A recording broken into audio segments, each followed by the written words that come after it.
Hey, everybody out there. This is Kane from Appalachian ADV on the Community Podcast. Super excited today. I got a good friend of mine on named Ben, the Mr. Moto Camp Nerd. How you doing, Ben? I'm good, man. How are you? I'm great, man.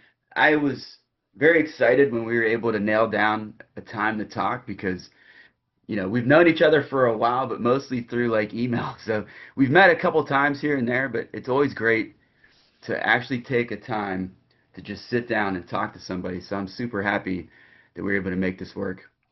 Oh, yeah, absolutely. Well, it's funny because we both have day jobs. We both have these other gigs we're doing, and it seems like we're both just as busy as the other one is, as far as like, oh no, this weekend's busy. This weekend we got this going on, and yeah, so Uh, being able to nail it's pretty awesome. yeah, for sure, man. Yeah, it's tough. Like the good thing is like since you've been traveling more to shows and stuff, like we've been able to run each other there, but we're at the show. It's not like we can sit and like talk like we're gonna talk today. Like so, it's awesome that it's kind of the whole point of me wanting to do these was to get to know people a little bit better and to get people in the Appalachian ADV community to know people better and the things that we're trying to do together to further the sport of motorcycling. Oh yeah, absolutely. So before we jump into the motorcycle, I guess I think a good way to start is to just introduce yourself, kind of where you're from, how you kind of got into motorcycling, that kind of stuff, man. So let her rip. Yeah, sure. All right. So from the beginning, I'm originally from Illinois. I moved to North Carolina when I was like 4. And Okay. so, yeah, actually hometown is Alton, Illinois. And then I lived in North Carolina since then. So, 30 some odd years I've been here. So pretty much North Carolina is my home. Yeah. I did not start riding until I was, I'm trying to do my math. It was 2012. Okay. I was like 24, 25 when I started riding. Yeah. Um, I was, my dad was very big on not getting on two wheels, just because of his own previous experiences, and it was you get on a four wheeler, but you're not getting on two wheels. Although I could ride a bicycle, which we all know as a kid, the bicycle is like the gateway drug to motorcycles. Like if you're on two wheels, you're just gonna do it. And I have Oh so yeah. many people that I know and talk to, like, oh yeah, I started on like a BMX bike, or I was into, you know, BMX racing, or even just freestyle skate park, Oh yeah. whatever, street BMX riding. And so rode a bike all the time as a kid, and then as I got older, I was into that and mountain biking, and yeah, like I said, it's a gateway drug. So I actually ended up riding because I've got one of the, well, actually technically it was my boss that I worked with, had a CB 750, Yeah. and it was the rise of like the cafe racer scene. And so um I was into the UJM vintage style bikes anyway, just seeing them and looking around. And he's like, "Yeah, I want to turn into a cafe racer. Don't know much mechanically." I'm like, "Oh, dude, this is easy. We can do this. Like, well, I'll show you exactly what we need to do. We can handle it. We'll take care of it." And so we started building his CB 750 into a cafe racer, and then it just kind of like progressively drew me in. And then so I went and took the class, and then I just started riding from there. And my first bike was a Yamaha TX 500. It's like a 74 before the XS series. So a lot of people are familiar with like the XS 500 and 650. A lot of people chop them up into like choppers or brats and stuff. This was the bastard child before that. Really hard to find, really hard to work on. Parts were difficult, and I never got to run right. And so I say that was my first bike, but my official first bike where I Yeah. got miles and started learning how to ride, and was the it was a Suzuki Savage. It was Ah, an nice. 80, I want to say it was like an 83 Suzuki Savage. Yeah. It had purple flames on the tank. I ended up plasti dipping the whole, like all the fairings in the tank and the fender, just to hide it, because I didn't really care for the purple flames, but it was a good bike. It was, especially for me being really short, it was good for me to start on, Yeah. and a good first bike to rack up the miles on. Nice. It's funny. We actually started our motorcycle journeys around the same time because I actually started in 2012 as well. I wasn't quite as young as you. I was maybe 31 or 32, I think, when I started riding. And for me, I jumped right on the adventure circuit. I was on a V-Strom 650, so I kind of went straight into the adventure bike thing. But I knew from talking to you before and hearing some other interviews with you, like that you had kind of started on street riding, which I thought was interesting because as an adventure rider, I didn't really think about. I mean, I watched Easy Rider, so you know the guys on choppers on that movie were out camping and stuff. But I never thought about like camping any other way except like on an adventure bike. So I thought it was really cool that you kind of came to it through a different way than I did, but still like the camping off the bike thing. Like I thought that was pretty cool. Yeah, it is funny that as we started the business, it's noticeable that there are more people in the adventure space and dual sport space. And a lot of people kind of assume like that's what they see, right? They see a Yeah. big adventure bike and they're going camping. Uh-huh. But, like you said, coming in from the it was more like sport touring for us, Yeah. and coming in from that side, there's tons of that out there. And I Yeah. actually saw less of the adventure bikes, and maybe it was just at the different areas we were staying at, but it was a mix. I mean, you saw them there. It just wasn't as much as like sport touring bikes. And so I Yeah. don't know if that's a sentiment to the growing segment that adventure riding has become now, Yeah. or if, like I said, it's just where I was at and what people were doing at the time. Right. Yeah. So like you mentioned kind of that you do something else on the side. So, why don't you talk about that a little bit? Like what were you doing before Moto Camp Nerd? I guess is where I'm trying to go with that. Well, I'm still doing. Right. Yeah. So, so I started my career. Well, my background is electrical engineering, and so I've been an electronics and automation and robotics technician since 2009, 10, something like that. Yeah. Yeah. Um, and so working a lot in industrial maintenance and manufacturing, and great business, high demand, and it's what sort of drove me to one of the many reasons that drove me to starting the business was just because of the place I was working at the time. Yeah. It was 7 days a week, 12 hours a day, and I asked for days off, and I was like, "Yeah, you can have a day off when you use your vacation time." And so I pretty much, didn't have much time to go riding, didn't have much time to do anything Yeah. besides work. And so I wanted to change that because I knew if I didn't, I could already foresee, the outcome in years to come. Is just I was going to work all the time, and I didn't want to do that. Yeah. Yeah, for sure. And I remember, I think talking to you before that you were actually kind of working like an off shift at your actual job, and then you're doing Moto Camp there during the day. So you're spending even more time just work related things. I think that's if you're gonna do it, I guess that's the way to do it. Yeah, yeah. So right now I got a better gig now, so I'm a maintenance supervisor. Yeah. So it's a little more lenient, still demanding. Hmm. But the place I'm working at now is not as demanding for days per week and hours. Yeah. And so, yeah, I wake up in the morning around 8 just because I work second shift. So I Yeah. wake up around 8 o'clock. We get to work at 9, pack orders, do everything we got to do in the morning. And then so the store is open from 10 a.m. to 2 p.m. Yeah. And then from 2 to 3, I come home, I eat, I change, and then I go to my other job at 3, Yeah. and I'm working there till midnight, 1 a.m. There's been occasions, because it's manufacturing, there's been occasions where things happen, and I was there till 7 o'clock the next morning, and then I came home, I took a nap. Mary went to the store and took care of it for me, and then I went to work again. That's no rest for the wicked for sure, man. Like No, no. basically, it's funny because like similar path. I feel like again, like because we mentioned that I also same deal. I was basically working full time in medical field as a laboratory manager when I started doing this Appalachian ADV thing. So for me, though, it was more event based. So like you are definitely hitting the grind because you're you're a retail more and I'm more of an event thing. So I had to do a bunch of stuff around the event, but the event was only like over a couple days. So it's you do administrative stuff before and after, and so I was able to do that as a manager at first. And then as I picked up steam with this, I was able to walk away from the manager role and just go back to being the guy doing the testing, like testing the blood and the pee and the poo and all that fun stuff.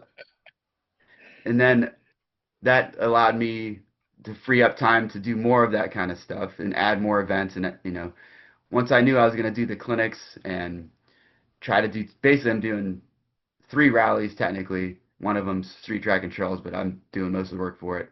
2 tours and then the handful of clinics. I basically switched to a per diem role. So now I basically tell them when I can and can't work. And most of the time it's day shift, like 6 to 3.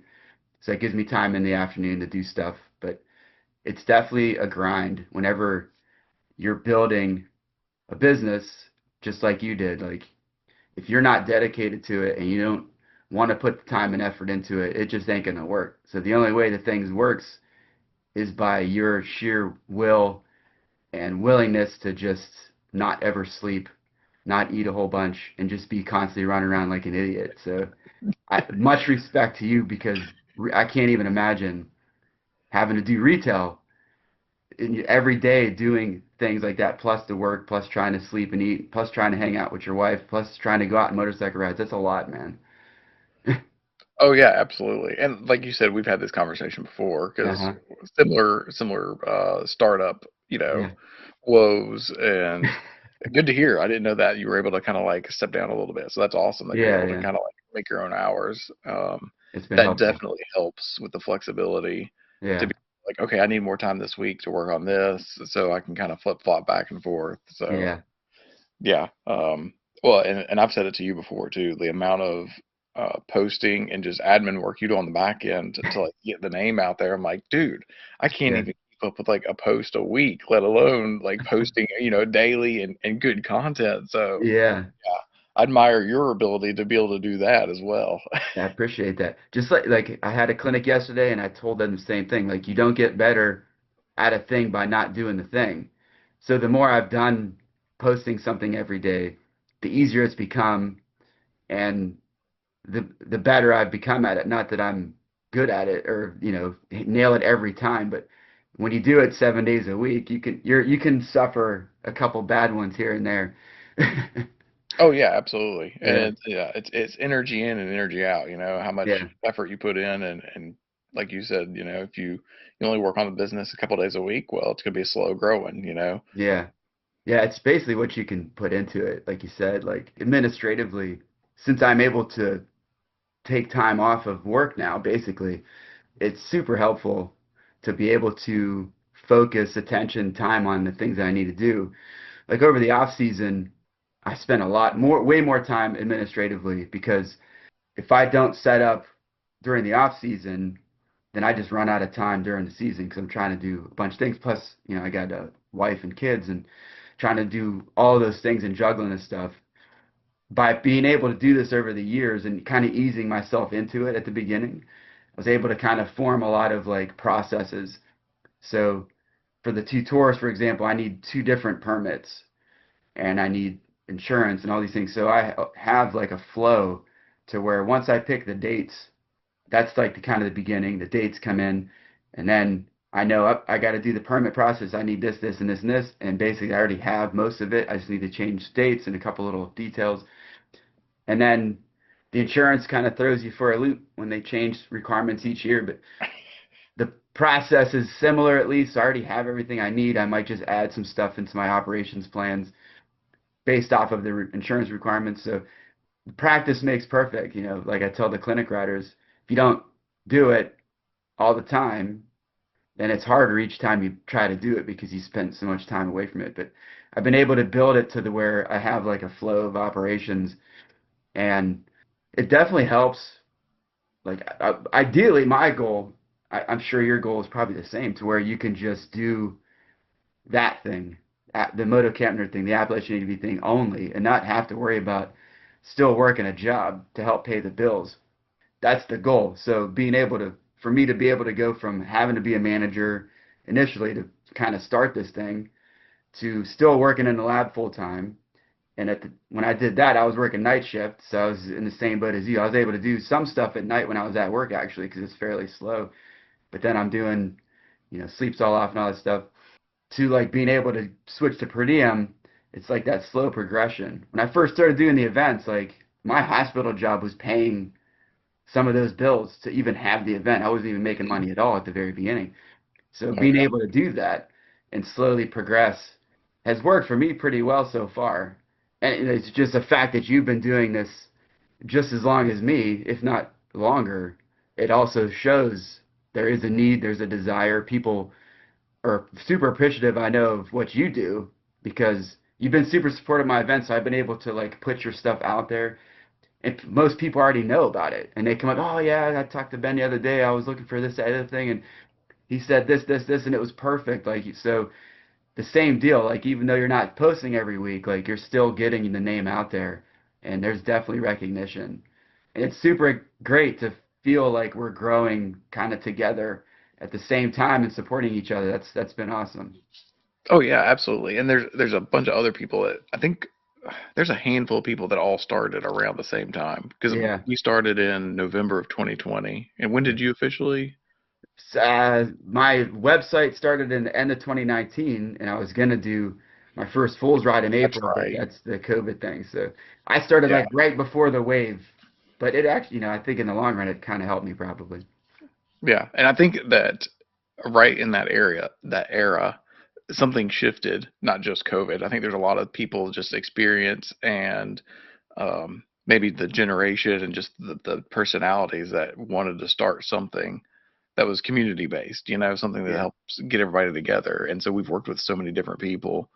And and like you said, the biggest thing for me when starting the business was I just want to be able to pay the bills. The goal is not to get rich. The goal right. is to be able to pay my bills and do something I enjoy because manufacturing was so taxing on my life that I couldn't do anything else. Yeah. So if I can pay the bills, ride and talk to people about camping, like that's an awesome gig. And that'll keep me content and happy. Like I'm good with that. Yeah. And then, encouraging people to, work with us and work with other people because I kind of see it as our own little economy, like our little moto community commodity. That's not the way I was saying. Community, Yeah.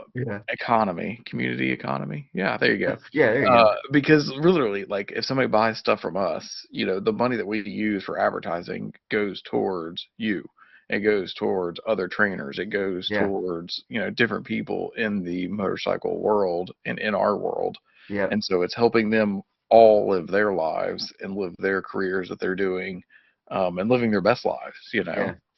Yeah, for sure. Like that's I love the tie-in is perfect because you're selling motorcycle specific camping equipment and I'm selling a place to go use that stuff and like have the experience.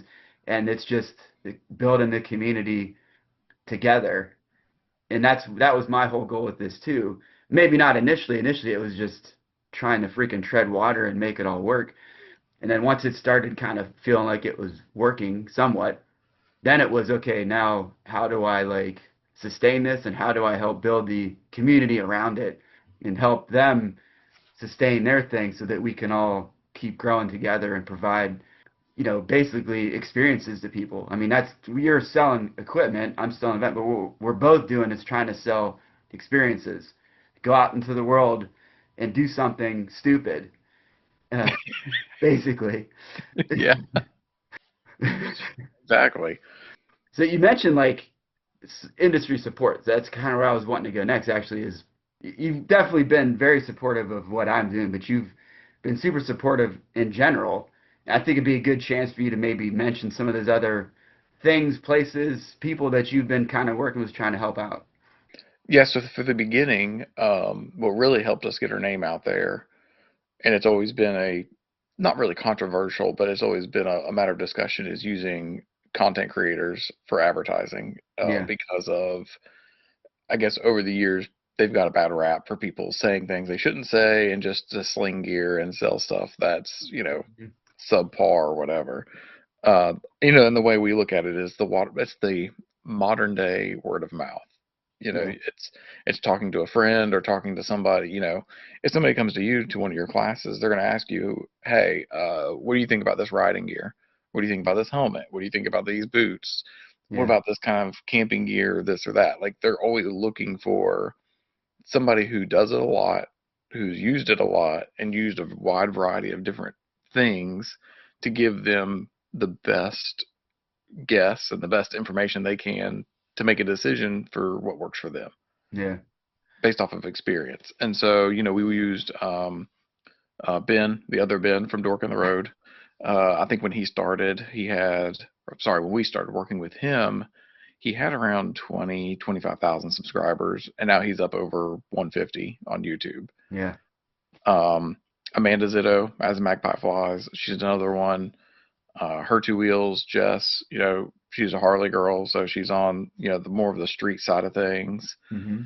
And those were like the three big main ones.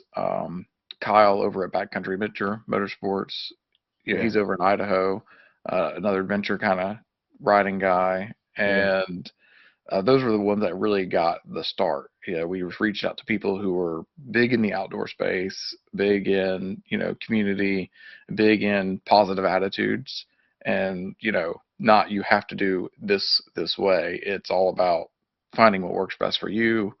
The best is relative, right? It's Right. just Mm-hmm. every individual has their way, and we want to work with people like that. And then beyond that, we started doing let's see, we've done a couple of the BMW MOA and the RA rallies. Mm-hmm. Then you met up with some of the guys there that kind of linked us to March Moto Madness, and then that linked us to Chad for Whalen Wayne Weekend. Yeah. And then so working with all the different rallies and events, and then the more our name gets out there, the more we kind of support all these little grassroots small rallies and events. Yeah. Yeah.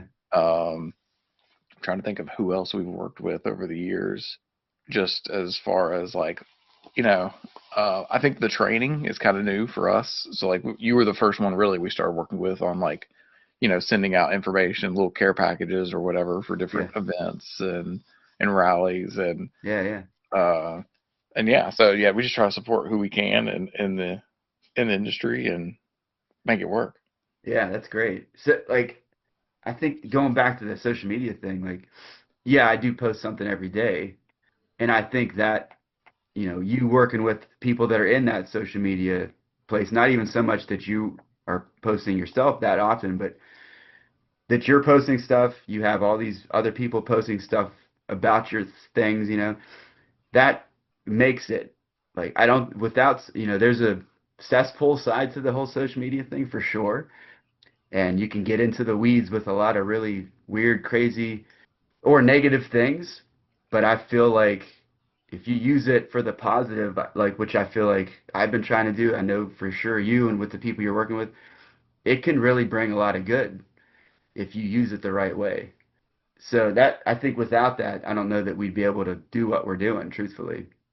Yeah, you're right. And you may have come across it. And I've had a few people that, reached out and wanted to work with us. We're like, oh, okay, yeah, something different, we'll try it, and worked with different people in different situations and sent them Yeah, some gear and try to say it the best way possible because it's not like it's a bad thing. It's just realizing different personalities and who works with what you're doing and who doesn't. yeah, And and you can actually tell people who are genuinely in the community and in exactly what we're doing and want to be involved and want to be helpful versus people who are, I don't want to say people or content creators are doing it for just money, but it yeah. almost comes across as not as what's the word I'm looking for, natural.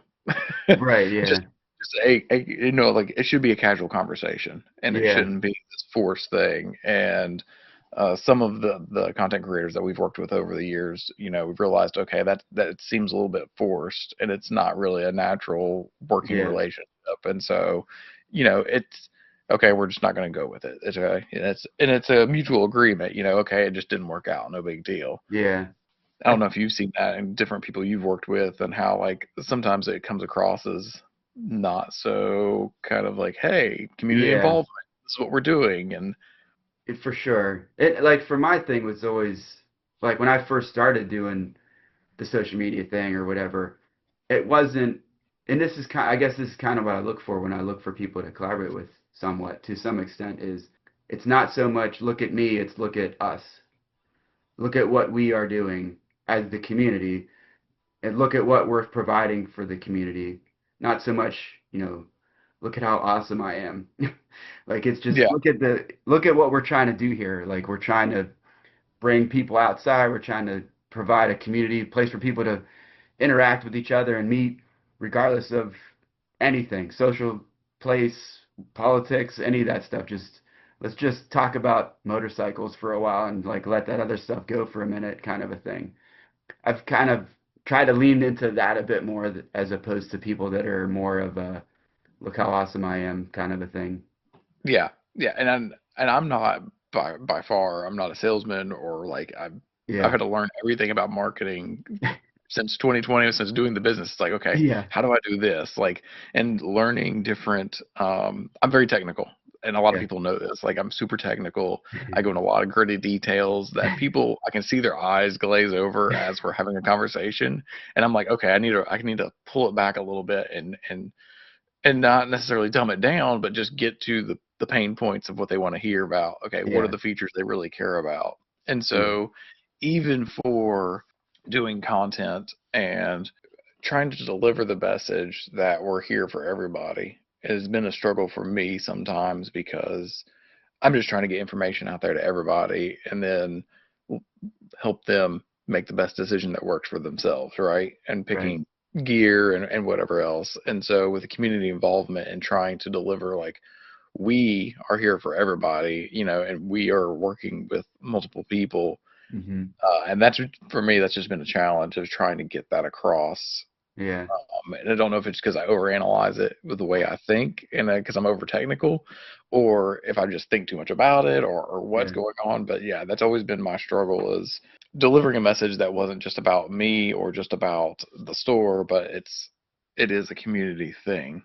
Yeah, for sure. And I think, from my perspective at least, looking at what you are doing, and we kind of mentioned this before, like you are not specifically adventure dual sport kind of like I am. So that helps me target an audience in a specific way because like motorcycling is motorcycling to an extent, yes, but there are a lot of subgenres in there, and there's a lot of difference between the Harley community and the adventure dual sport community. Like it's just two different mindsets. So for you to be able to reach everybody that rides a motorcycle that wants to camp off of it, regardless of the type of bike it is, that's like a special challenge, I feel like, because I can target adventure dual sport. I know what they want for the most part. Everybody wants something different, I'm sure, but like for the most part, if you're an adventure dual sport, if I focus kind of in this little zone, I'm gonna catch a majority of what people are interested in, or at least maybe show them something that they didn't think about. To where you are, yes, adventure dual sport. You're also the Harley guys. You're also the crotch rocket guys. Whoever it is, like you're trying to get all of these guys to buy camping gear. So that is a special challenge, I think. Yeah, absolutely. And then and most marketers, it's something I learned over the years is you can't really focus on everybody. So Yeah. it is focusing on, the core, like one area, and Mhm. then you'll grab some from different segments, And so we Yeah. are, most of us know us as more of the high-end premium, well-built gear. And so we have all the different name brands as gear. Hmm. And we do get a good amount of entry level riders and people who are new to moto camping but have probably camped before. And so they're willing to make the jump in and buy and invest in the gear. Hmm. That's a little bit higher than somebody who's brand new to camping and brand new to riding because it's what you see value in. Values in the eye of the beholder. If Yeah. you don't see value in a $250 sleeping pad, well, look, I started on a Walmart, what is it? Not the yoga mat, but the dense foam roll-up Yeah. pads. Yeah. That's what I started on. I started on that. I started on a the Ozark Trails Junior Scout tent because it had really short poles and I'm 5'5", so I could sleep diagonally in the tent without touching the walls. Yeah. Um, so this is a kid's tent that I'm sleeping in essentially. And then like some really cheap, I don't even remember what, I think it was an Ozark Trails like down sleeping bag. It was Yeah. a quote unquote 30-degree bag that packed to the size of like a coffee mug. And I'm like, yeah, this is awesome. And it was not awesome. It was terrible. It was, I froze, I was cold, I was wet, like there were just all the issues, that everybody Right. goes through. Uh, Yeah. and so, you know, pretty much saying, our core goals are, good gear that makes camping easy and comfortable and that packs small Hmm. on whatever you're riding, and we Yeah. don't really target one group. We just kind of put it out there as this is the type of gear we have. Yeah. It just so happens that more adventure and dual sport riders are into that type of camping because it's more backcountry camping. It's not so much front country. Yeah. There's more people, if you're doing like a BDR or the TAT, Right. you're going to be in areas where you're just going to want to stop and camp and you don't want to have to go find a hotel out in the middle of nowhere. Right. Not saying that for sport touring, it's the same way because you can get out on some of the highways out west and you don't see anything for a while. So sometimes it's easier just to pull over and camp. And we do Yeah. have those people. So I think, like I said, more than any, it's probably adventure and dual sport. But there is a good group of, cruisers, Harleys, sport touring, and all that Yeah. also buy in. Again, for the quality of the gear, reliability of the gear, and they see value in because they're doing it a lot or they're out in the middle of nowhere Yeah. and they know that we're putting money back into our community and the fact that all in all, yeah, we pull in a bunch of different people. Yeah. I think that's great, because going back to what you mentioned before, like as far as like experience, like you've mentioned, like you started cheap, just like most people do. You try a bunch of different things, and then you start to realize what works best for motorcycle camping in general.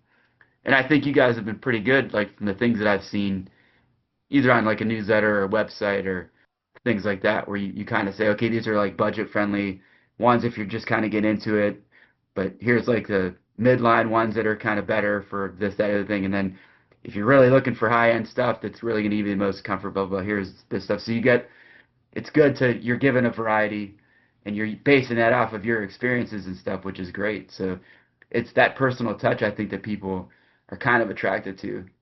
Oh yeah, well, and in this day and age, we're up against Amazon and REI and all the Yeah. bigger outfitters that are already established. So everybody knows, okay, if I want camping gear, I'm going to go to REI to get some kind of good backpacking gear. Yeah. So it's just trying to get our name out there and use our, experience, like you Yeah. said. And so I do try to customize every suggestion based off of the type of ride, Hmm. personality wise. I've realized over the past couple of years, everybody has this different type of personality, and I've been using it when I talk to people. Like, okay, do you get easily frustrated from a toggle or a button or a zipper? Because some Yeah. people, you're out there and you're setting up your tent and all of a sudden the zipper snags. And then there's some people that just infuriates them to no end and they just throw the whole thing away. And then Yeah. some people are like, oh, okay, whatever, and they can work through it. And so everybody's personality is a little bit different. And so Yeah. finding out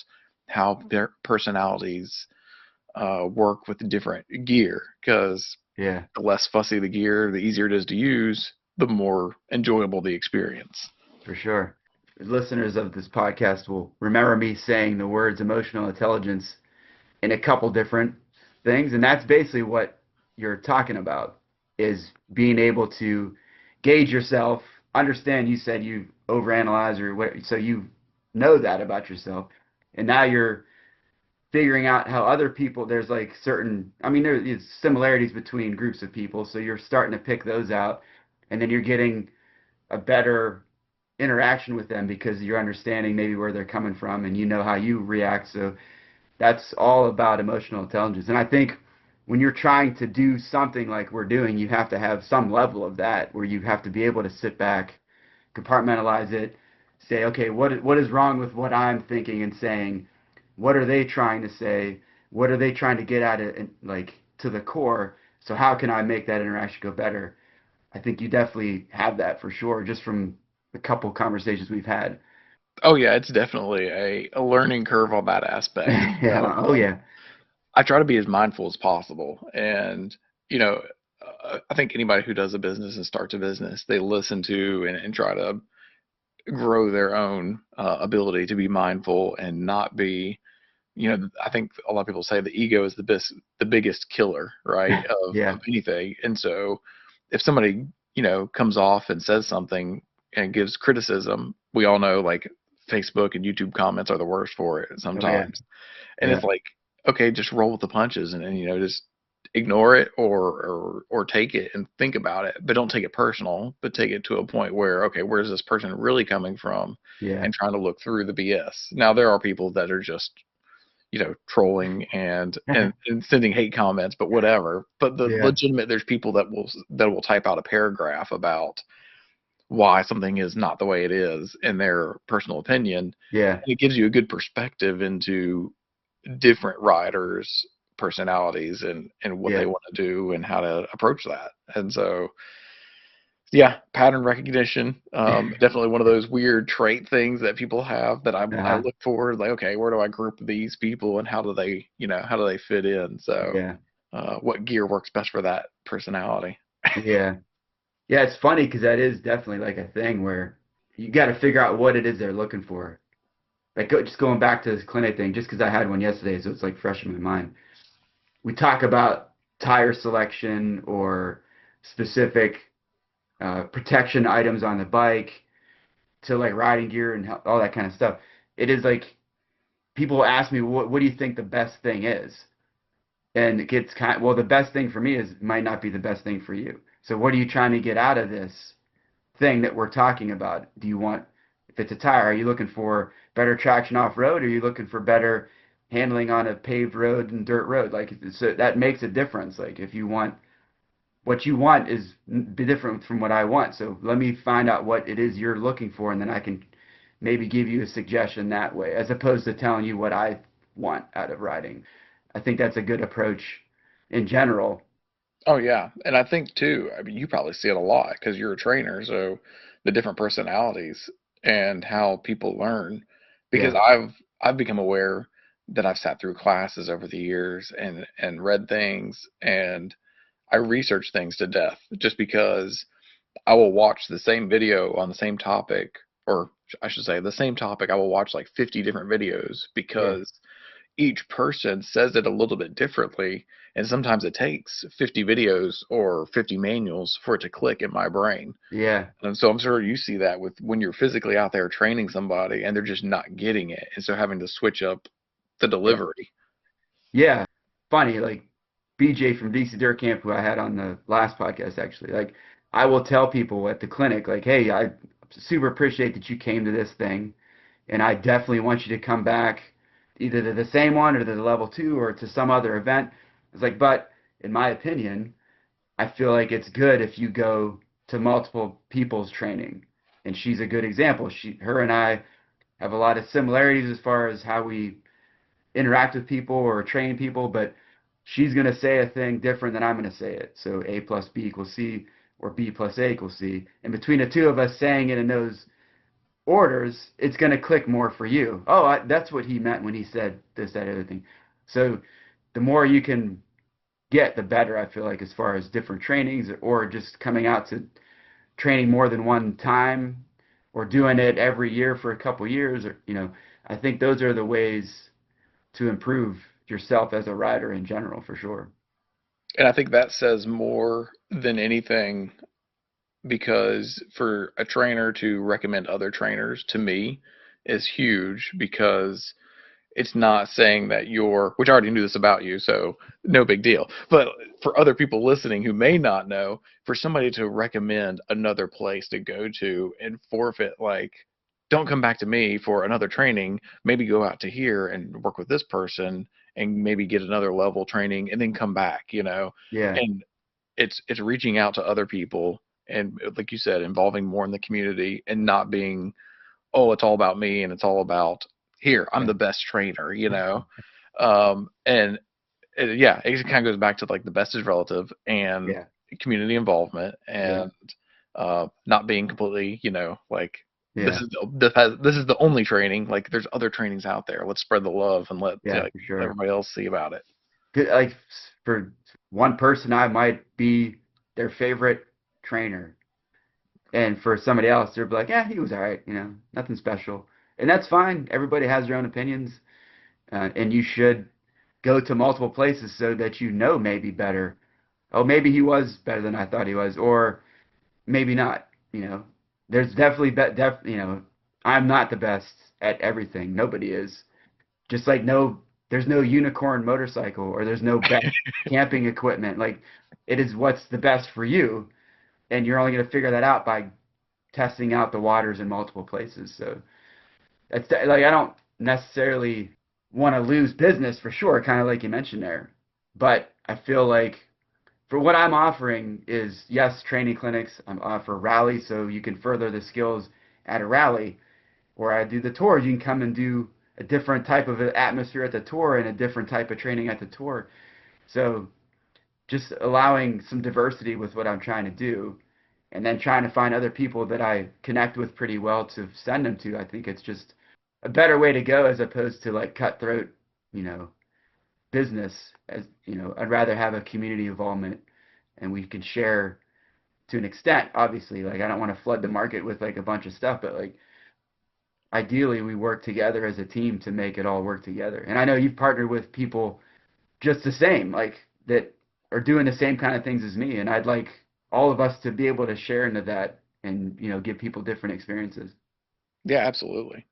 And speaking of events, like I remember the first time we actually met in person was at, I think, the Virginia BMW MOA rally down in Mhm. Virginia, I think it was a couple years ago.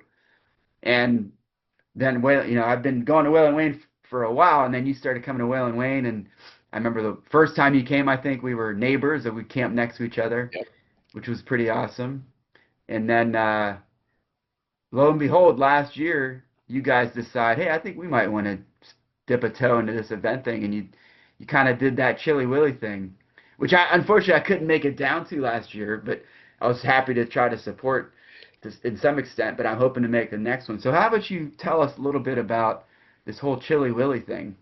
Yeah, absolutely. So we have a really good friend, Duke, here in our area, and he just randomly started going to the events that we were going to, and we're like, this guy's stalking us. And he'd come to the store previously, and we just talked to him casually, and then we met him at the Palmetto ADV rally, and then he was at March Moto Madness, Hmm. and it was kind of like, oh, okay, this guy is kind of getting more into riding, not just a casual rider, but like he's all about the riding as much as he can get. And so we started talking more, and like I said, he lives right down the road from me, and so that was back in 21, I think.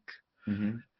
Yeah, we just kind of, no, sorry, it was 22 because we opened the store in 22, so it was back in 22, Yeah. and yeah, we actually just became like really good friends over time. And we went to March Road Madness together. We've been to Whalen Wayne together. He helps us out and Yeah. just does whatever he can out of the goodness of his heart to see us succeed without reciprocation of anything. Yeah. So helping out the rallies and even at the store, like he'll walk around and talk to customers and just give them what he knows Yeah. as far as information. That's great. And we went to the last year, was it? So we did this in 2024. So it was 2024 Whalen Wayne weekend. Um, I don't know, something hit, and we're just like, you know what? We can do this. Like we want, because Whalen Wayne has a special vibe to it. Yeah. If you've been, like it's Oh just a yeah. really good big community kind of everybody's cheering for everybody. There's tons of kids there. Well, I wouldn't say ton, but there's a handful of kids there too Yeah. that are getting involved in everything. Yeah. And Chad does a great job of making it an all welcoming kind of event. Yeah. And so we got the vibe, and he was like, you know what, we can do this. And so I pretty much we helped sponsor and support and do everything we could for Chili Willy. and then let Duke kind of use his vision and come up with something, and he came up with a game plan and came up with the idea. He went through the AMA to get all of like the insurance and stuff and do Yeah. all that logistics, and then I was on the back end doing the website, Yeah. and then making like all the checklists and the SOPs, and like, here, we have to do it this way, and we have to make sure this is grouped together, and like I literally had a list with all the signs we needed, where we're going to put them, just because that's how my brain works. And Uh-huh. he's more casual, like, okay, we're just going to do this. And like, okay, that sounds good. And then I just kind of like fill in the details, like, okay, this is nitty gritty, like, okay. So, and then like present him with the paper, like, here, this is what we're going to do. And he's like, okay, this is too much or this is perfect. It's like, Yeah. okay, cool. And so it's a collaboration between me and him. And I give him a little bit more credit and let it be more his thing that we just help sponsor and we're just there for, because we wanted to bring something to the URE and central North Carolina area, because there's nothing around here. Like, Yeah. there's a lot of major metropolitan areas, but then there's URE National Forest that's just south of all those areas, unless you head north into Virginia or west out into western North Carolina. Mm-hmm. And so we started this Chilly Willy pretty much at the end of the season between Thanksgiving and Christmas. It's like that last hurrah before everybody Yeah. kind of settles down for the holiday season. And um, we had we capped it at 100. We actually did sell out. We didn't think we were going to, Yeah. because especially we had like 75, 80 people signed up, and then Yeah. that week before the weather changed and it was gonna be like 15 degrees the first night. And we're like, okay, nobody's going to show up. It's too cold. People are going to bail. We were still selling tickets like the week before. We were still selling Yeah. tickets, and then we ended up selling out. And then people were coming to the event and like, hey, can we sign up and come in now? Like, we didn't pre-buy tickets, and so we started letting people in because we Yeah. did have a few people that did bail because it was so cold. Yeah. Yeah. Um, as a first event, we learned a lot. Mm-hmm. We try to keep it simple. We wanted to serve food, but then let it just kind of be a community hangout and go Yeah. ride, and um, not a lot of extra features to it. Yeah. Like, we're there. We had green chili there. We had BJ doing training, Yeah. and we'll keep to that same style. Like, we'll have a couple of vendors. We'll have food. Yeah.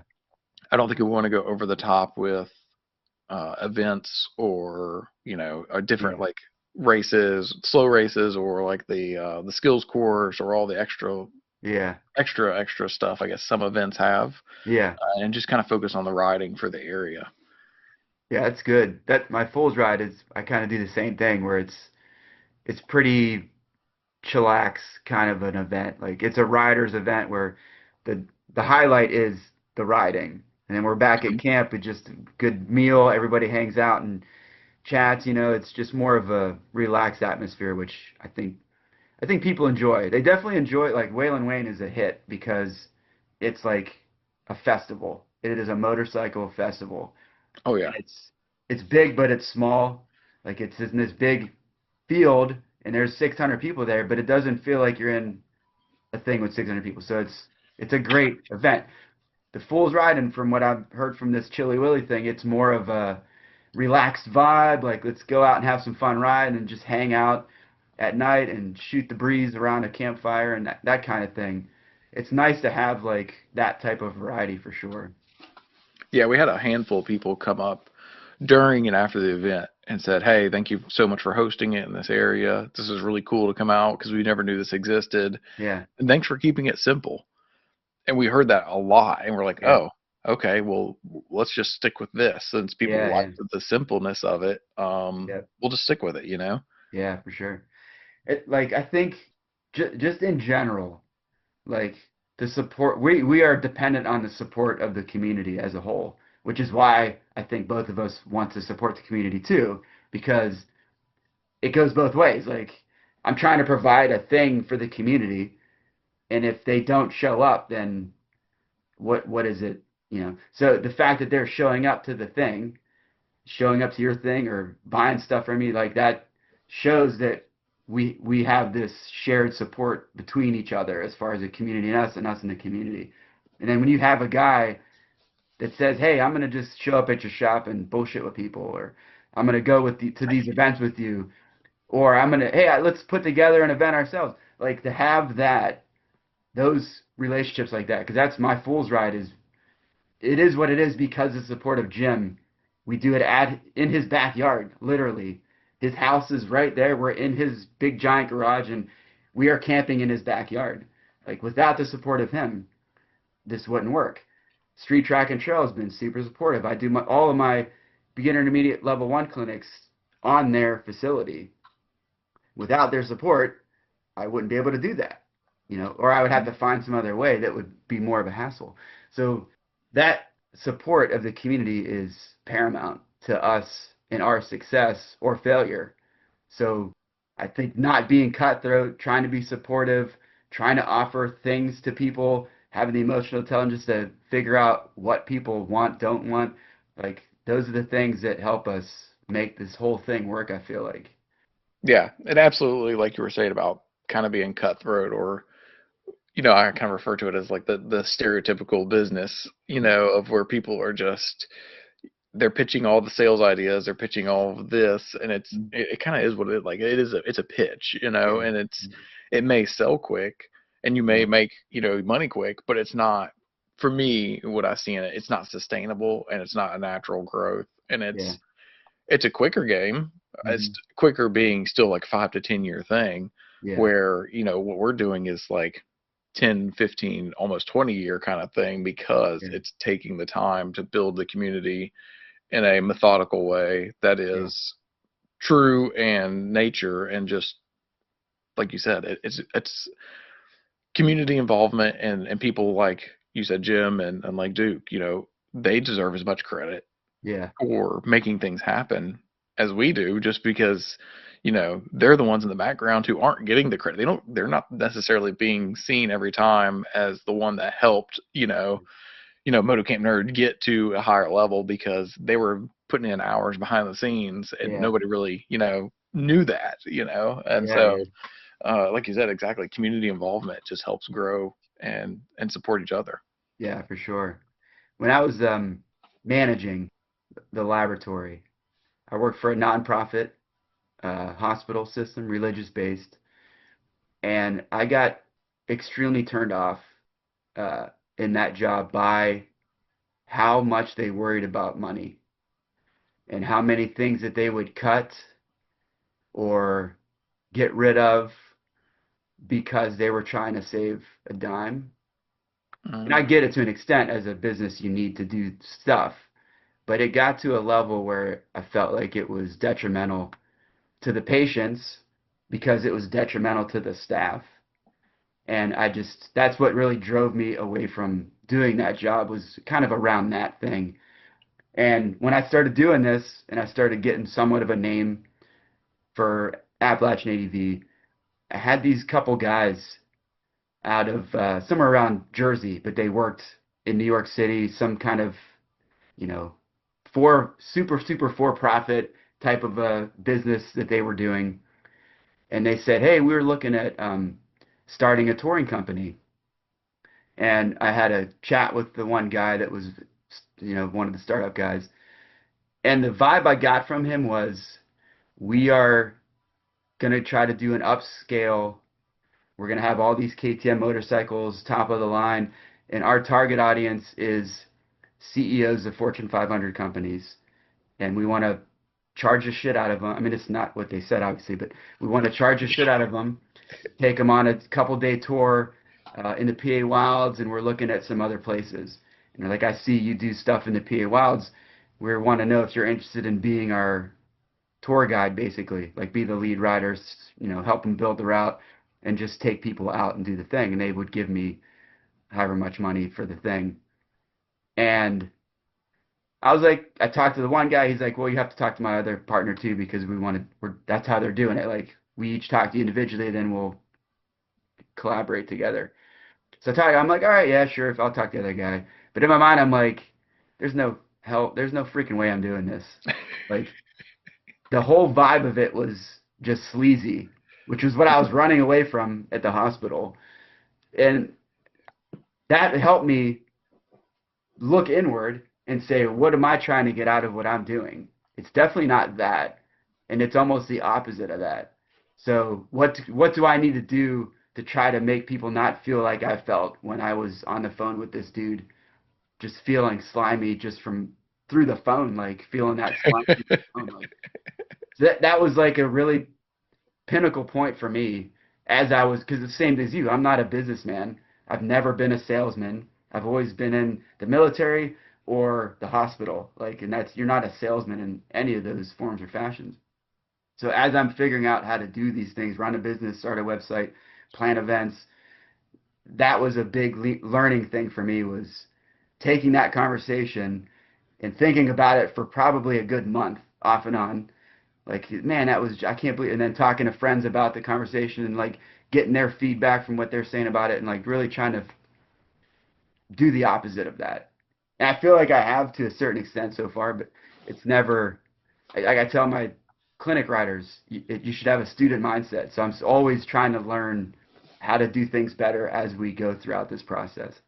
Yeah, you hit on a couple of things that just one I wanted to talk about was one, before I forget, we get too far down the rabbit hole on one thing. Um, One, talking about like training and doing stuff and like us hosting things, Yeah. and then two, the I'm gonna lose it. Oh, the salesy kind of like making money off things, Yeah. and that corporate because you've been in it, so you touched Yeah. on that. You've seen it before, and me being in manufacturing, it's a massive corporation. Yeah. Um, if you've ever seen a school bus on the road, there's only three major players, and I work for one of them, and Yeah. so and that's owned by an even bigger company, and so you see all these decisions being made from the top down, Hmm.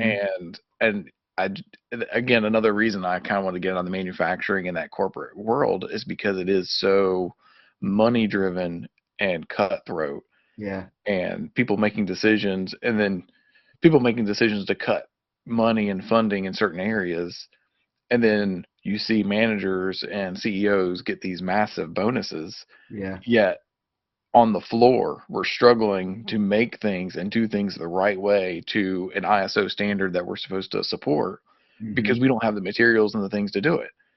Yeah. And I'm explaining this to my bosses and like, look, you need this, and they just don't get it. And I understand you got to run a business, Yeah. which kind of ties into. So we hosted the what's it called, the Road Guardians accident scene management class. Yeah. Um, I was finally able to kind of have time to put it together because it's something I wanted to host for a while. And I've kind of talked to you about maybe hosting training or Hmm. even doing like tours or something. And Yeah. all of it was not for us to make money, just to like grow it. And just so that way there's more eyes and more recognition. Yeah. And, because I'm a cheerleader for you. I want to see you quit your other job, and just as much as anybody else who's out there doing things in the moto community who's also working full time. Like, Yeah. I want to see you succeed. Even if you're a competitor of mine, Yeah. I I feel really bad when I see those businesses go under or people like not fully commit or do everything because I want to see those people succeed because I know they're probably living the same lives we are and Yeah. they just want to have this moto community involvement and live life to the fullest with motorcycles. Yeah. Yeah. Uh and so when we did this training for the accident scene management, I'm like, okay, we have to have 20 people in the class, broken up. I divided the costs. We rented a little venue. We figured out catering costs. And I'm like, okay, how do I break even? Yeah. And I've got a really good friend here as well that's more business minded. Not so much where it's cutthroat, but he understands and he's been around long enough. He's like, this is how you run a business and this is, you got to make money. Yeah. And he's like, dude, you're not charging enough.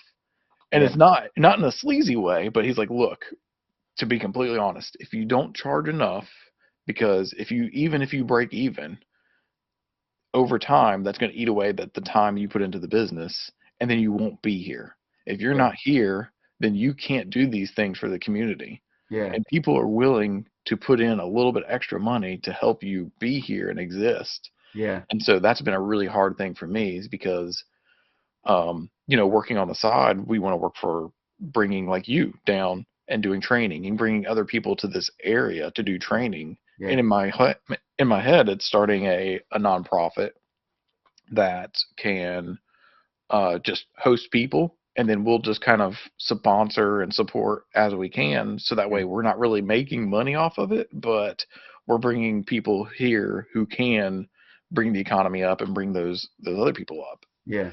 And so, like I said, that's a really hard one for me because it's not a money driven thing, it's a passion driven thing. But I Yeah. also know, speaking with him, it's true. Like you have to kind of mark up a few dollars to make sure that you're not going under based off of your time and money putting into it, because Yeah. then you won't exist. If you don't exist, then you won't be able to do what we're doing for the community. So that's my personal dilemma that I've been going through lately. Yeah. And I feel that for sure because I started this thing kind of the same way where I'm like, if I can at least break it even, or if I have to put a couple bucks in for my hospital job, that's fine.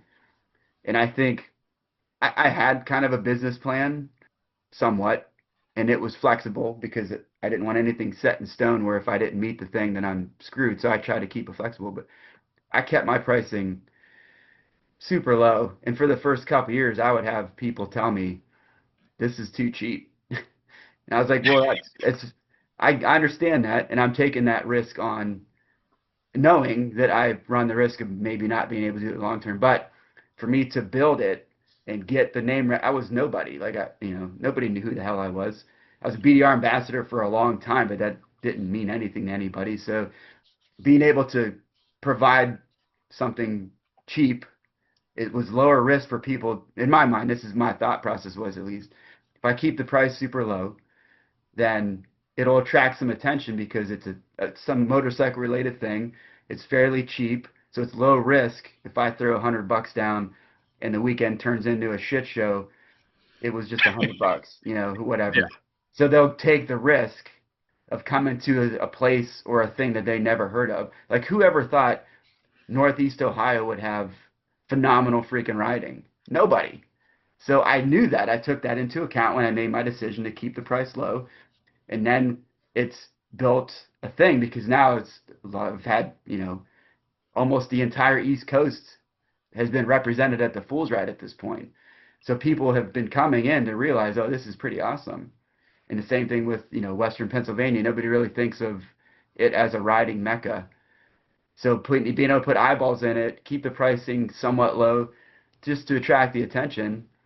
And then this past year, I did bump my pricing up on some of my things a bit more than I had in the past because I can't sustain this for 10 years. Like I can't continue to just scrape by and have enough to pay the bills and nothing else. Then so at a certain point, you do have to kind of take that maybe slightly less sleazy. I need to make some money off of this approach. You definitely need to be able to sustain it and keep providing that service to the community. You got to price it slightly more, which for me was like I sat staring at this spreadsheet that I used for my pricing index for probably 45 minutes, just looking at it like, I don't know, man. And then I would like change a couple numbers and look at it again for like another 10 minutes, change a couple numbers. It just like the amount of time I spent just looking at that spreadsheet to decide how to put the pricing is ridiculous. But like it comes from a place where I don't want to like come off as the sleazeball. I don't want to like people to think I'm in this for the wrong reasons. Like it's all falls on me too. Like I'm a sole proprietor LLC. I have family that helps me with things, but like all of these decisions, all the things that happen is because I'm the one pushing the button. So I put a lot of pressure on myself, and I wouldn't want it any other way. Like this is what I want to do. This is how I want to try to make things work. So I'll take that pressure. I'll take that risk. I'll take the stress of it because when the thing happens and I see the person do a thing that they didn't think that they can do, or as a team where five of us are dragging a motorcycle through the thing, at the end of that, and I'm looking back, I'm like, I'll stare at that spreadsheet for 4 hours if I have to, if I can keep doing this. Yeah. Absolutely. Yeah, and I've done the same thing. You're not alone in that boat where I've sat there and I've built a spreadsheet out and I'm like, man, these numbers are not working out the way I want them to. This is not gonna okay, let me adjust this here and like, well, can I tweak this? It's like Uh, it's always trying to bring the cost down some way, shape, or form. Like, okay, how do we make it a better offer to make it more approachable, to make it easier, but then okay, well, nope, I'm not gonna be able to pay my bills this month. So if I do this, I've got to be able to do this. And yeah, yeah, it's I definitely see that the internal struggle for people who are not business people, who are, yeah, entrepreneurs that are starting out, that are trying to do this passion driven thing and yeah, learning. Um, yeah, unfortunately, we do have to make money to continue to be a service to our community. exactly. Yeah. The less sleaziest way as possible. Yeah, I guess that's the goal for sure. I have like several mottos. If people look at my social media, I've got two main ones, but there's definitely like a bunch of other like Appalachian ADV-isms, and I think I need to add that one to it maybe. The least amount of sleaze possible. Yeah. Yeah, that's funny. So speaking of all this administrative stuff that we have to do, I basically built my website through Weebly. I just playing around with it over the years, and at first it was kind of weird. And I had a friend of mine reach out and say, "Hey, you really need to look at maybe doing this, this, this, this." So again, the help of friends and community to build things slightly better. You have a website, and that's kind of how you started, right? It was basically by selling products through the website before you open up the brick and mortar store. So I think as the tee up, because I think your website's pretty awesome. Like you have a lot of stuff available on the website for people. As far as like equipment and stuff, yes, and good descriptions, and but you have like the fireside chat blog and some other stuff on there. Like, and I noticed like the like Nerd's official guide to camping or something like that. And you have like campground lists. You have all kind of stuff on your website, including access to sign up for a newsletter, which is good too. So maybe for a moment we can dive into that like electronic part of your Moto Camp Nerd, like the website stuff. So Yeah, sure. Okay, so yeah, we are the camping store, the motorcycle camping store. yeah, But we also wanted to be a resource for as much as possible, yeah, and not just a one-stop shop, but also the one-stop resource to get like unbiased, like we discussed it before. There's no best. That's just depending on what you're doing, and so we've got the Fireside Chat blog, which we've I've thrown some stuff together. Sometimes we'll use videos and can kind of transcribe some videos to make some blog content that way. Uh, Also, we were working with a guy named Owen Clark lately. He actually used to be a writer, contributor for Iron and Air magazine, which some people may know that one. It was kind of more of a cafe racer, kind of custom build magazine, mhm, but he used to contribute to them. And so he's a mountain climber, outdoorsy guy, but also rides motorcycles. And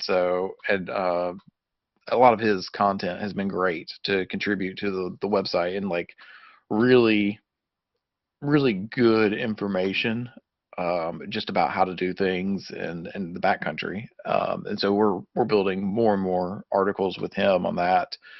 We've had Amanda Zitto. She's done a lot of cross country trips and stuff. So again, her experience putting those into blog form so that way people can read about it, not just videos. And then we've got, like you said, a website or a map that I've been slowly building. Because here in the southeast and kind of going up into the northeast, you've got a lot of these motorcycle only campgrounds.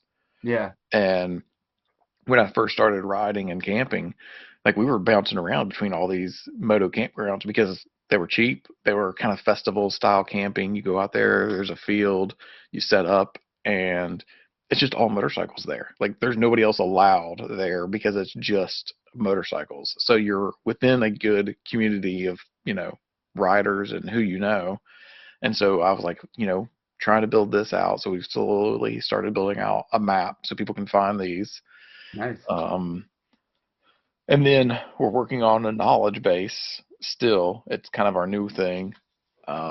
where it's just a lot of the frequently asked questions that people have for motorcycle camping in Hmm. general, and gear questions, common gear questions, and building that into its own little database and, like I said, knowledge base of, hey, here you go, here's all the questions. You can kind of read through here and get all the basic information you would need to make an educated decision on what works for you. Yeah. All right. So the other thing I noticed that you had on linked on the website was, and I don't think you've done one in a minute, was the Finding Camp podcast. Oh yeah, yeah. Yeah. That's it's not forgotten about, but it was literally I was recording those in my office at my other job. Yeah. Hopefully nobody's listening and I don't get fired. But hopefully that I was just like, okay, I have a thought. I'm just going to record it and turning it into a podcast. Because I wanted to do a podcast because I enjoy these and I listen to podcasts all the time and audiobooks. And I'm like, you know Hmm. what? I should do a podcast. And I wanted to do one. So I just started recording thoughts that I had in my Yeah. office when I had free time. Then the job got a little bit more demanding, so then that time kind of got dwindled down, and so I haven't had the free time to be able to just sit there and spit all of my words and ideas onto the phone and just Yeah. do a quick recording of that. So Yeah.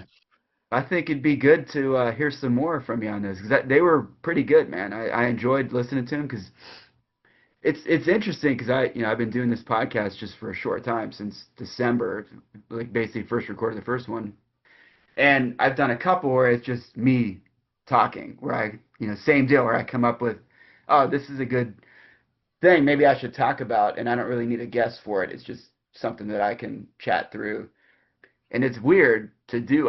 The first one for sure, but I felt like I mean, the whole reason for me doing this is one, so I can sit and talk with you like this, and we get to know each other better and share more stories and that kind of thing, and people get to hear about you.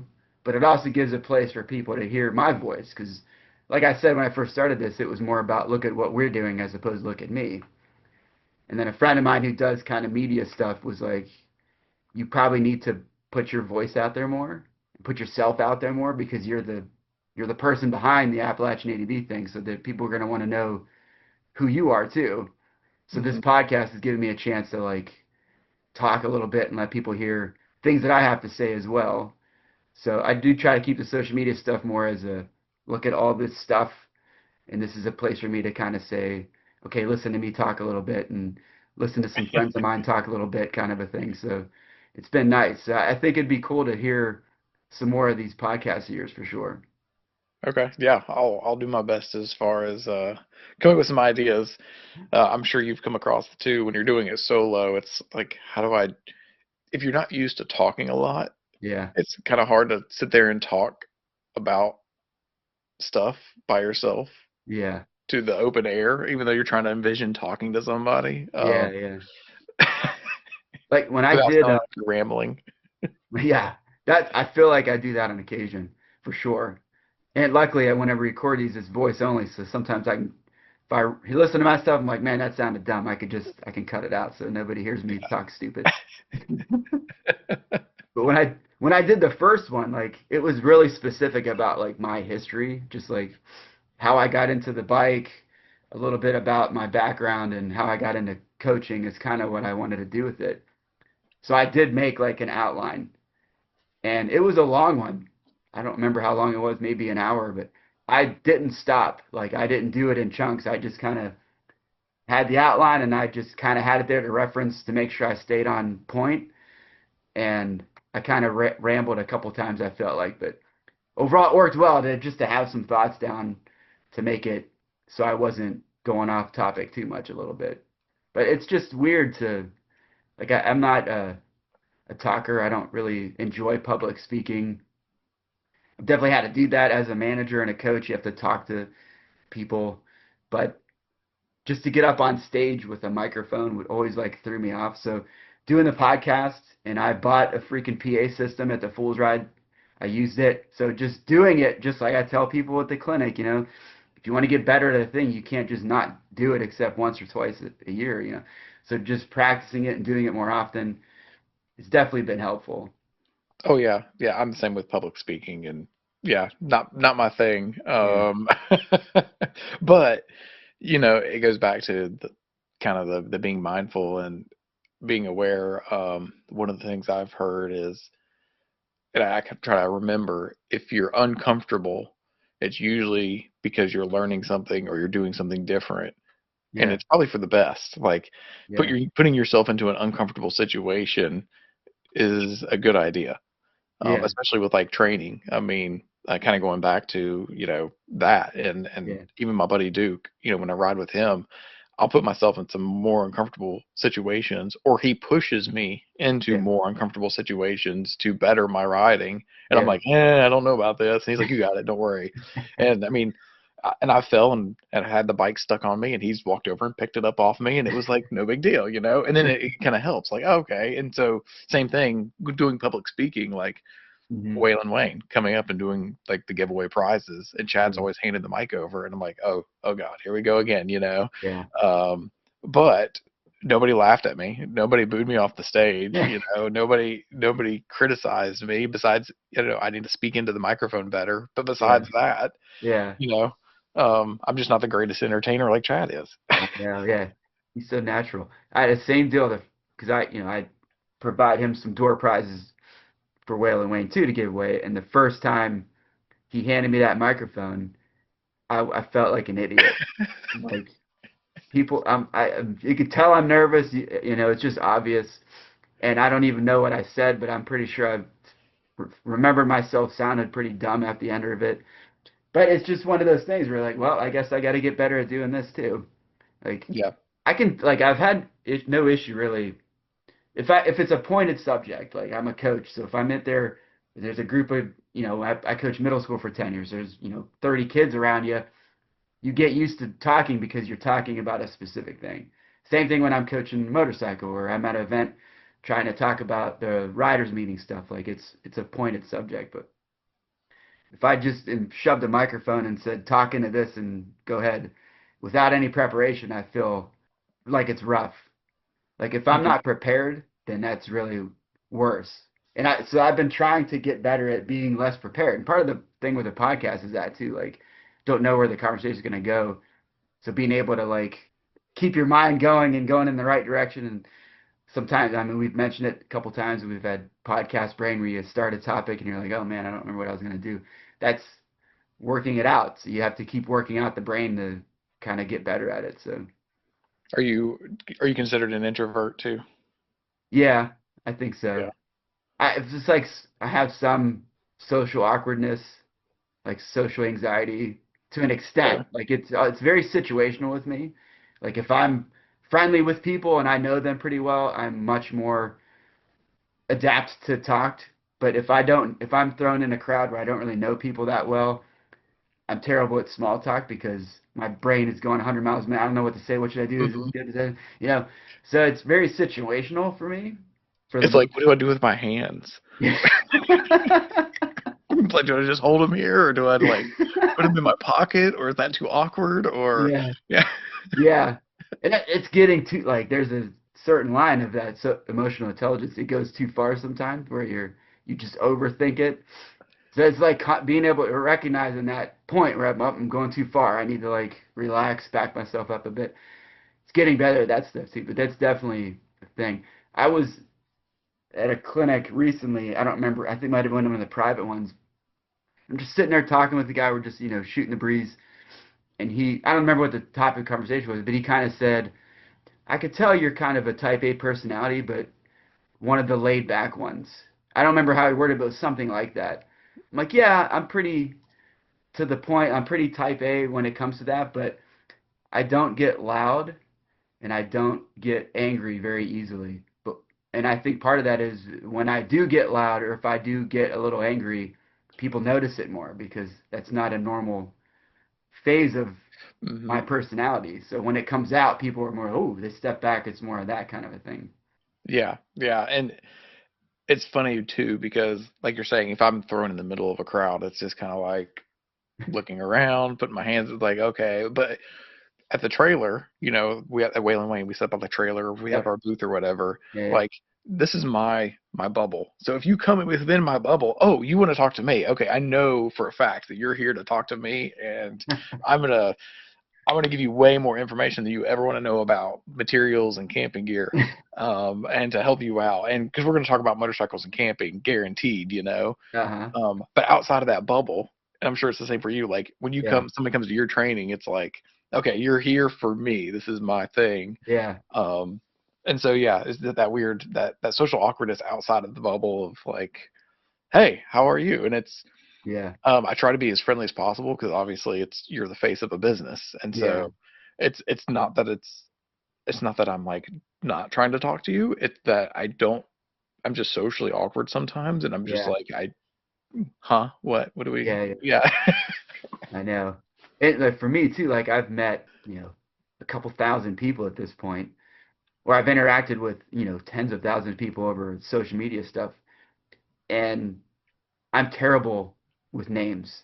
And that goes into that social anxiety part is like I know who you are. I've seen your face before, or I've seen you ride up on this bike, and I know the bike and the gear and the person. But to put your name with the face can be tough sometimes for me. And I don't know why. It's been like that my entire life. I'm just not good at remembering people's names. But it's I not, call that I call that gearhead syndrome. It's where yeah, you remember the vehicle and what they wear and everything else about them except their name. yeah. I might even know where they're from, but I Oh just yeah, don't. you're the guy from Pennsylvania Yeah, on the Desert X yeah, with the yellow helmet. yeah. And then I feel bad because I was like, I don't want them to feel like I, you know, don't know who they are, or they weren't important enough for me to remember who they are. That's not the case, like at all. It's just that social anxiety kicks in, and then the name just disappears from my brain, but I remember all this other shit. So, yeah, it's always like a weird thing for me. I got the same thing. Don't worry, we're in the same boat. So the other thing I think, going back to the website stuff, like you have the newsletter that comes out, and I saw one this morning actually, and those are always good too because I never know what to expect. Like maybe it's Dork in the Road video talking about some stuff, or it's one of the other collaborators, or it's highlighting gear or highlighting stuff that you wouldn't think about. So I always enjoyed that too. So how do people get on the newsletter? Yeah, so on the website, down at the bottom, there should be a spot to sign up for the newsletter. Yeah, But then if you go on the main homepage, about halfway down, when you sign up, there's a spot to get a packing list, and it's not the end all be all packing list. It mhm, is just the everything I could think of in my head packing list. And it's made for you to be able to, okay, lay everything out and uh, build kind of your own and figure yeah, out what you need and what you don't need. Which I probably should refine that and make like a ride to camp versus camp to ride kind of packing list. But yeah, yeah, but you can sign up there, and that way you can get all of our emails. It is like you said, it's a mix. It's sales that go on, promos, hmm, and then we do like a educational. I try to do at least one educational email a week. yeah, We'll send out. I think usually our cadence is Sunday, Tuesday, Thursday. yeah, So Sundays, if we have a new video, we'll throw that out there. Tuesday, educational. Thursday, maybe something promotional. yeah. And then just keeping you up to date with all the new gear and gadgets and cool stuff that's coming in the store. Nice, yeah. I tell you, my favorite's always been Nemo. So anytime you have any Nemo stuff in your emails, I keep a little extra attention to those ones. Oh yeah. What other kind of upcoming projects do you have going on or coming up? Anything you want to talk about? Let's see. Well, we're rolling into pretty much peak season here, Hmm. with you know this beginning of May. So usually June is when we peak out with people buying stuff, and then it kind of slowly trickles down to the rest of the year.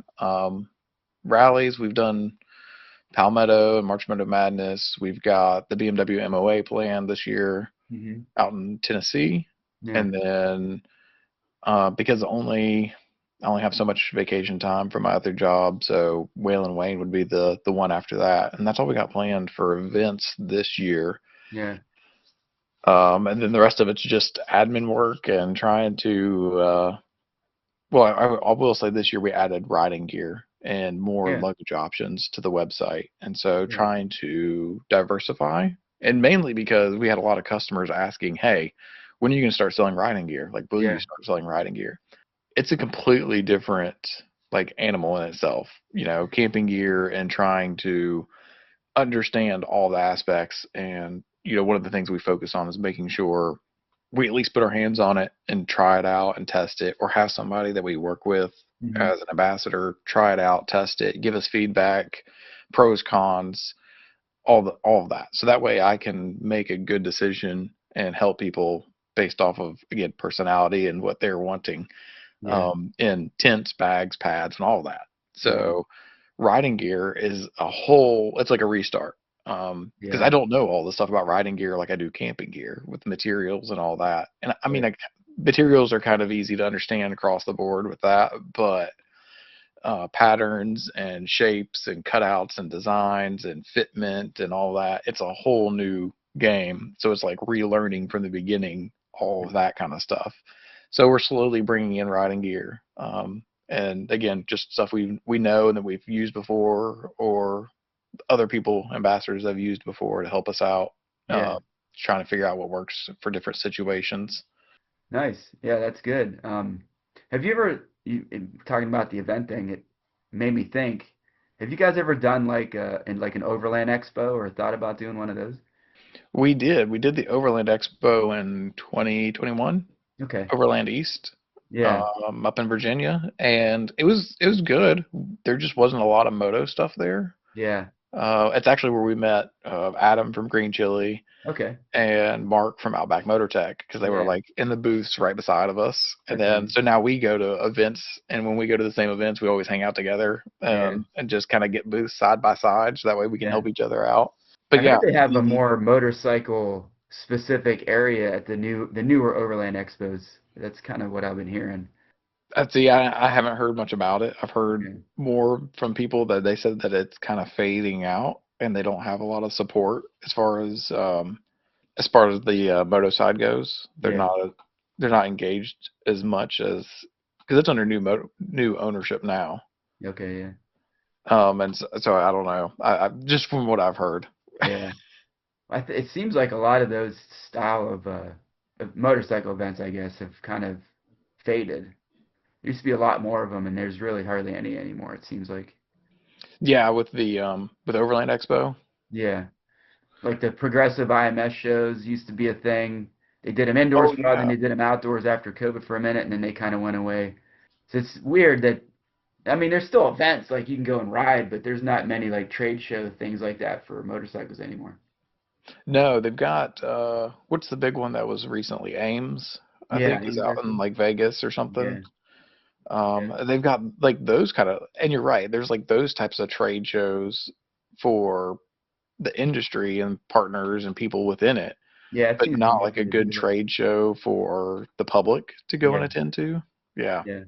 Yeah. So what about how about the next Chili Willy? Have you guys started collaborating on the next Chili Willy yet, or is still kind of too early for it?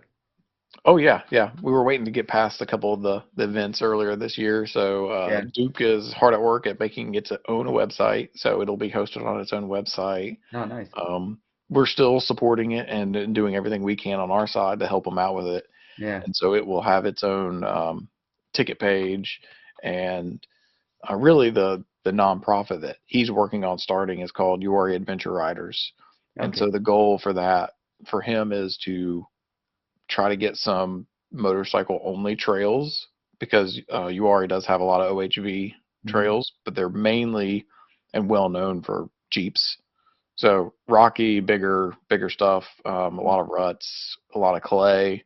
Yeah. If you're experienced wet red clay, you know how that is. So, um, but he wants to be able to find and be able to put in some motorcycle only trails in that. And within that as well is kind of bringing in training to the area and bringing more recognition to Uwharrie National Forest as not just a Jeep only place, but something that we can get riders into. Yeah, that's great. I love to hear different areas trying to help. foster this motorcycle thing, because Pennsylvania's been on that. Ohio is starting to kind of work on that a bit too, because there's just not as many opportunities for bikes, I feel like, as there are for like four-wheeled stuff, quad, side-by-side Jeep things. So it's great to hear there's people out there that are pushing that for sure. We need more. We need more moto only stuff. Yeah, man, for sure. Well, awesome, Ben. Well, I had a great time chatting with you. This nice long conversation. It's great to catch up with people that I don't get to see that often. So I'm super happy we were able to make our schedules work, man. So thanks for coming on. Yeah, absolutely. Again, thanks for having me on and the community involvement and growing it. This is awesome.